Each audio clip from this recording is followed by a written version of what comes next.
The Sixth Sense, 1999. From the very beginning, the film quietly tells its secret. Dr. Malcolm Crowe is rarely shown interacting with anyone except Cole. Scenes place him physically apart from other characters, standing in doorways, sitting alone, or arriving after conversations have already ended.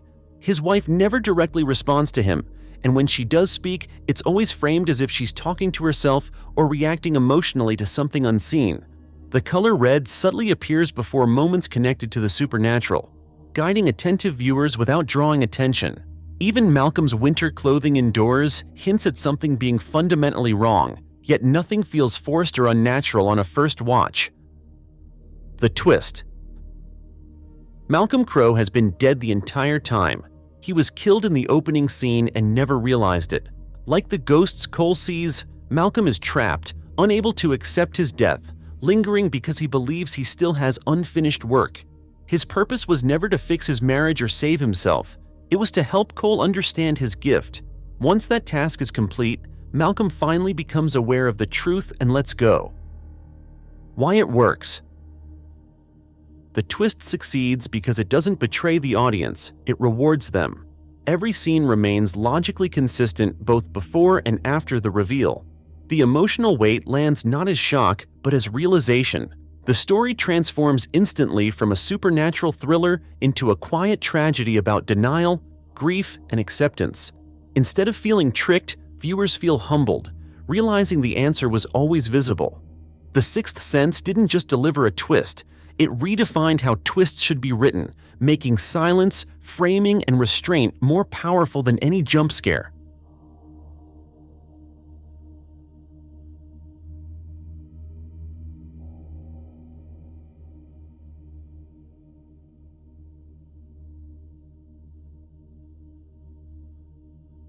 Hereditary, 2018. From the opening frames, Hereditary quietly exposes its endgame.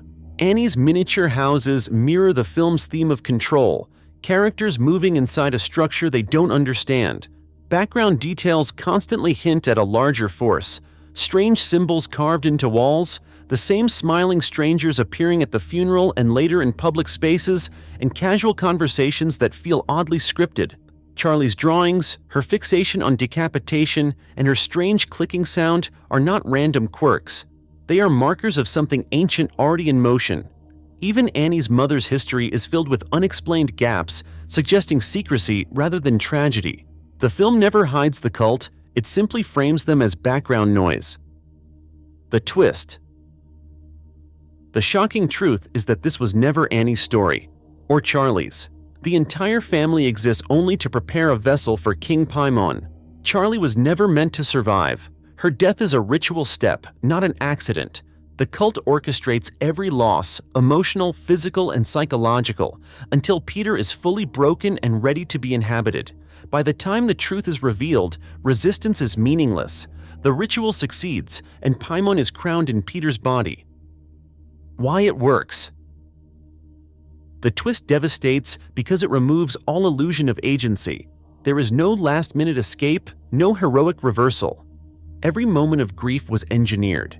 Rewatching the film turns it into something even darker, a story where fate is locked from the first scene. Hereditary doesn't rely on surprise. It relies on inevitability. The horror comes not from what happens, but from realizing it was always going to happen.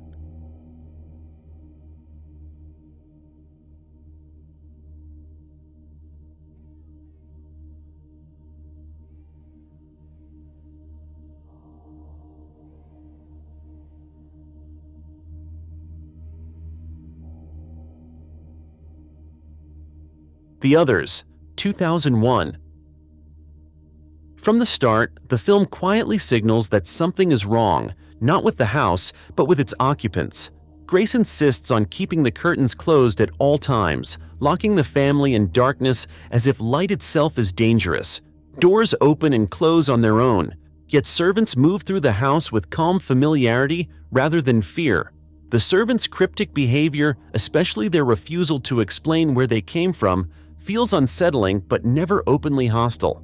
Anne's drawings depict figures in Victorian clothing, which Grace dismisses as childish imagination. Sounds of movement, footsteps, and voices are heard, yet no physical evidence of intruders is ever found. Even the intruders seem confused, frightened, and reactive rather than threatening. The twist. The truth overturns everything the audience believes. Grace, her children, and the servants are all dead. The house is not haunted by strangers. It is inhabited by ghosts who believe they are alive. Grace, driven by religious fanaticism and despair, smothered her children and then killed herself. The people they feared are actually the living family now occupying the house. The seances, noises, and disturbances are the living trying to understand the presence of the dead, not the other way around. Why it works. The twist is powerful because it recontextualizes fear itself. The film never cheats, it simply withholds perspective. Every unsettling moment becomes tragically logical in hindsight. Instead of shock, the reveal delivers sorrow, guilt, and quiet horror. The Other succeeds because it transforms a classic haunted house story into a meditation on denial and grief, proving that the most terrifying realization is discovering you were the ghost all along.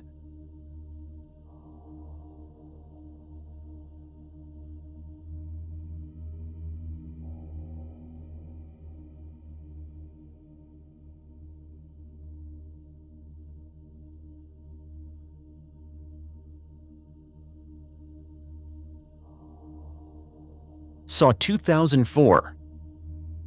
From the opening shot, the answer is literally placed at the center of the frame. A dead body lies motionless on the bathroom floor for the entire film, treated as background rather than a mystery. The camera never lingers on it too long, conditioning the audience to accept it as set dressing. Jigsaw's philosophy about appreciating life is repeated through dialogue, yet his physical absence seems absolute. The gun in the corpse's hand is dismissed as part of the trap, and the blood pool beneath him never grows or changes. Even the tape instructions feel strangely personal, as if spoken by someone who understands the room too well. The film distracts viewers with frantic escape attempts, time pressure, and moral dilemmas, ensuring the most important detail is ignored. The twist. The body on the floor is not a victim, it is Jigsaw himself. John Kramer has been lying there alive the entire time, slowing his breathing and heart rate with drugs to appear dead. He orchestrated everything from inside the room, observing the test in silence. When the game ends, he simply stands up, revealing that the mastermind was never hidden or distant. He was present from the first frame, watching who would choose survival over cruelty. Why it works. The twist is devastating because it is painfully fair. The film never lies to the audience, it relies on assumption. By placing the truth in plain sight, Saw turns passive viewing into complicity. Fear comes not from gore, but from realization. The reveal reframes the entire film as a controlled experiment rather than chaos. It cemented Saw as a modern horror classic and proved that the smartest twists don't come from nowhere. They've been staring at you the whole time.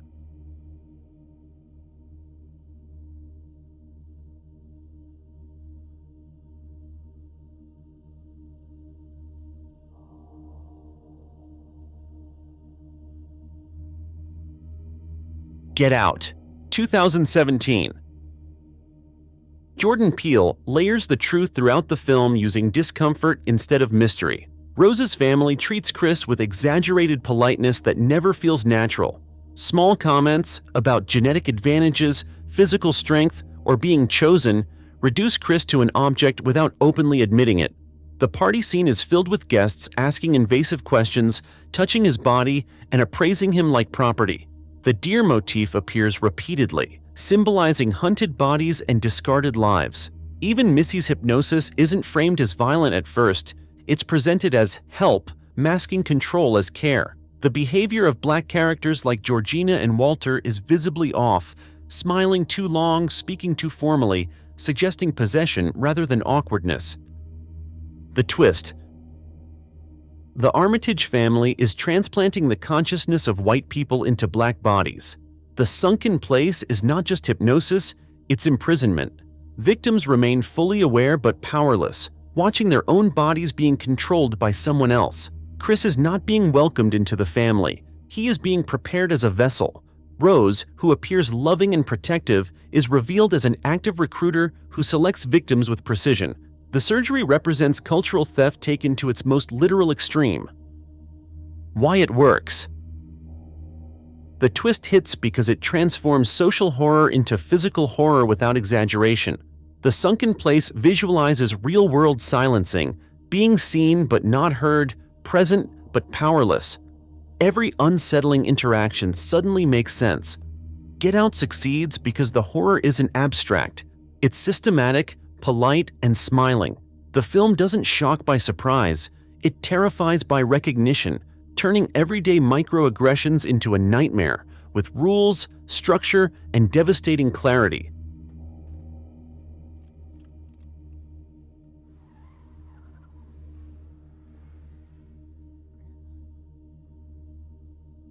Shutter Island, 2010. From the moment Teddy Daniels arrives on Shutter Island, reality feels slightly misaligned. Staff members speak carefully around him, guards carry weapons as if anticipating violence, and questions are often answered with rehearsed vagueness. Teddy's migraines, tremors, and hallucinations intensify as the investigation progresses, suggesting internal collapse rather than external danger. Characters frequently mirror his language instead of correcting it, subtly guiding conversations instead of challenging his assumptions. His partner, Chuck, lacks a backstory and appears whenever the narrative needs reinforcement. Even the case Teddy is obsessed with reflects his own trauma, missing children, guilt, and violent loss, pointing inward rather than outward. The storm isolates the island completely, removing any external reality that could contradict his delusion. The twist. Teddy Daniels is not a U.S. Marshal. He is Andrew Laeddis, a patient at Ashcliff Hospital. The investigation, the conspiracy, and even his partner are part of an elaborate role play designed to treat his dissociative psychosis. Andrew murdered his wife after she drowned their children, and unable to live with the guilt, he reinvented himself as a man hunting monsters instead of becoming one. Shutter Island is not hiding a secret experiment. It is staging one final attempt to bring Andrew back to reality. Why it works. The twist succeeds because it collapses the film inward. Every paranoia-driven theory becomes a defense mechanism, not a discovery. The horror shifts from institutional evil to psychological self-deception. The final question, whether Andrew chooses truth or oblivion, elevates the twist beyond shock. Shutter Island endures because its terror isn't about what the island does to him, but what he does to himself to survive.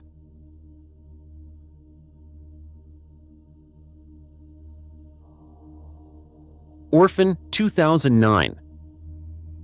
From the moment Esther enters the family, her behavior feels unsettling in ways that go beyond trauma. She dresses in outdated clothing, speaks with formal precision, and reacts with emotional intensity far beyond her supposed age. Her artwork is disturbingly mature, and her fixation on adult relationships, especially her inappropriate attachment to the father, signals something deeply wrong. Physical clues are scattered throughout the film. Esther never changes clothes in front of others, avoids medical examinations, and reacts violently when her body might be exposed. Her strength in moments of rage contradicts her small frame, and her manipulative intelligence consistently outpaces that of the adults around her. Even the accent she uses sounds carefully performed rather than natural. The twist. Esther is not a child at all. She is a 33-year-old woman named Lena Klammer, suffering from hypopituitarism, a rare disorder that halted her physical growth. Using her appearance as a disguise, she infiltrates families, seduces fathers, and murders anyone who threatens to expose her. Her childlike innocence is a calculated performance designed to lower defenses and redirect suspicion. The orphanage, the tragic backstory, and even her vulnerability are all lies constructed to enable predation. Why it works. The twist lands because it weaponizes trust. Children are assumed to be harmless, and the film exploits that instinct mercilessly. Every warning sign is dismissed as emotional damage rather than danger. Once revealed, the story transforms from domestic thriller into survival horror. Orphan succeeds because the threat was never supernatural. It was human, calculated, and hiding behind the most protected identity imaginable.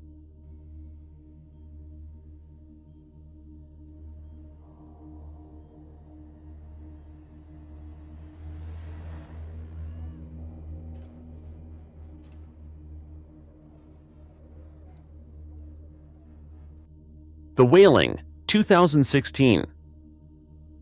From the beginning, the film destabilizes moral certainty. Every figure who claims to help behaves suspiciously, while those who appear threatening offer warnings that seem strangely sincere. The Japanese stranger is framed as ominous, yet evidence against him is always indirect or filtered through rumor. The shaman's rituals are theatrical and violent, more performative than sacred. Visual language constantly contradicts dialogue. Characters pray while committing cruelty, smile while spreading fear. The woman in white is treated as an evil presence, yet she repeatedly tries to stop the protagonist from making fatal choices. Animals react before humans do, signaling spiritual imbalance rather than clear villainy. Even photographs and visions offer multiple interpretations, never one stable truth. The twist. The film reveals that the moral framework guiding the protagonist is completely wrong. The Japanese man is not merely a cursed outsider, he is a demon manipulating events from the shadows. The shaman, supposedly fighting evil, is working with him. The woman in white, feared and dismissed, is actually a protective spirit trying to save the family. By mistrusting the quiet warnings and placing faith in spectacle and authority, the protagonist seals his own fate. His final act of doubt breaks the last barrier of protection, allowing evil to fully enter his home. Why it works. The twist devastates because it exposes how easily fear distorts judgment.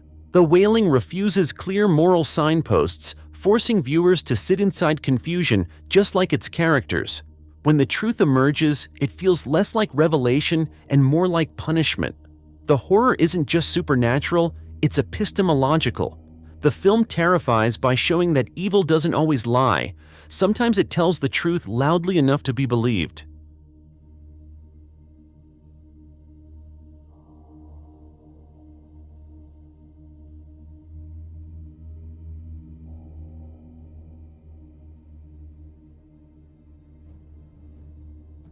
The Invitation, 2015. From the moment Will enters the house, discomfort hangs in the air, but every red flag is politely dismissed. Locked doors, missing cell service, and carefully controlled conversations create an atmosphere of quiet surveillance. The hosts constantly redirect serious questions with calm smiles and rehearsed reassurance. Stories about grief are shared with unnatural openness, as if vulnerability itself is being used as a tool. The guests' emotional states are subtly manipulated. Wine flows freely, tensions are soothed quickly, and anyone expressing concern is labeled unstable. Most revealing is Pruitt's casual confession about his past violence, which is brushed aside as honesty rather than danger. The hosts insist everything is about healing, yet no one is allowed to leave freely. The twist. The dinner is not a reunion, it is a recruitment ritual. Eden and David are members of a death cult that believes pain can be escaped through surrender. The entire evening is designed to test who is emotionally vulnerable enough to accept this ideology. Those who hesitate or resist are not meant to be persuaded. They are meant to die. The moment Will realizes the truth, it's already too late. Poisoned wine, locked exits, and coordinated timing reveal that the calm atmosphere was a carefully maintained trap. Why it works. The twist lands because it grows organically from social pressure rather than shock. The invitation exploits the fear of being rude, the instinct to give people the benefit of the doubt, and the discomfort of confronting grief openly. Every warning sign is visible, but politeness becomes the real cage. When the truth finally surfaces, it feels inevitable rather than surprising. The final reveal expands the horror beyond the house, proving that the threat was never isolated. It was everywhere, quietly waiting.